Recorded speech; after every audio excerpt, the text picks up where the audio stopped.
ජීවිතේ ගොඩාක් දුක් විඳිනවා හිත අභ්‍යන්තරේ නිදහස් නොවීම නිසා. සමහරක් වෙලාවට මේ හිත අභ්‍යන්තරේ අපි මිනිස්සුන්ව රඳවා තබාගෙන ඉන්නවා. සිද්ධීන් අපි සමහරක් වෙලාවට හිර කරගෙන ඉන්නවා. අද ස්වාමීන් වහන්සේ මෙන්න මේ කියන අභ්‍යන්තරික බැඳීම් වලින් නිදහස් වෙන්න උන්වහන්සේ ලස්සන පණිවිඩයක් දෙනවා. පේතුරු ඇවිල්ලා අහනවා ජේසුගෙන් අපි කී සැරයක් සමාව දෙන්නට ඕනද?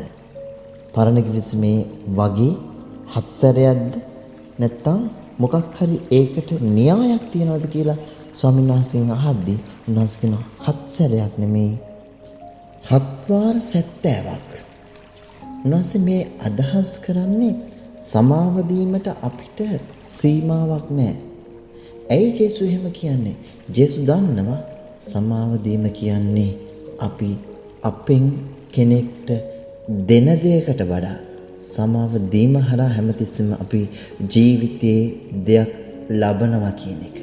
සමාව දීමේ මොහොතක් කියන්නේ ජීවිතේ අපි නිදහස් වෙන මොහොතක්. සමාව කියන්නේ සුවය සහ නිදහස. ඒ නිසායි ස්වාමීන් වහන්සේ අපි දකින්නේ දේව වචනය තුලත් ගොඩක් මිනිස්සුන්ට ප්‍රාතිහාර්ය කරන්න ඉස්සෙල්ලා උන්වහන්සේ ගිහිල්ලා කියන්නේ උන්වහන්සේ කියන වචන ටිකක් තිබුණා. ඒ තමයි මම ඔබට සමාව දෙමි. ඔබේ පව් ඔබට කමා කරන ලද්දේ. සමාව දීම කියන්නේ අපි සුවපත් වෙනවා කියන එක. සමාව දීම කියන්නේ අපි නිදහස් වෙනවා කියන එක.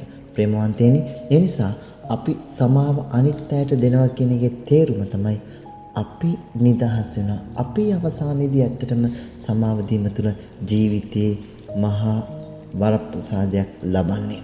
ස්වාමීන් වහන්සේ ඒ නිසා කියන්නේ අපිට මේ කියන වටිනාකම් තියෙනවනේ. මොකද හේතුව අපි ඔක්කොම අල්ලා වැරදි කරන මිනිස්සු. බරපතලවම වැරදි කරන මිනිස්සු. දෙවියන් වහන්සේ ඉස්සරහා බරපතලවම අපි වැරදිකාර මිනිස්සු. ඒ නිසා අපිට ඒ සමාව උන්වහන්සේගෙන් ලැබෙනවා වගේ ඒ ලබන සමාව අනිත් මිනිස්සු එක්ක බෙදා හදාගෙන ජීවත් වෙන්නටයි අද දවසේ දේව වචනේ තුලින් ස්වාමීන් වහන්සේ ආරාධනා කරන්නේ. සපේ මොන්තිනි අපි අදිස්ථානයක් ඇති කරගනිමු.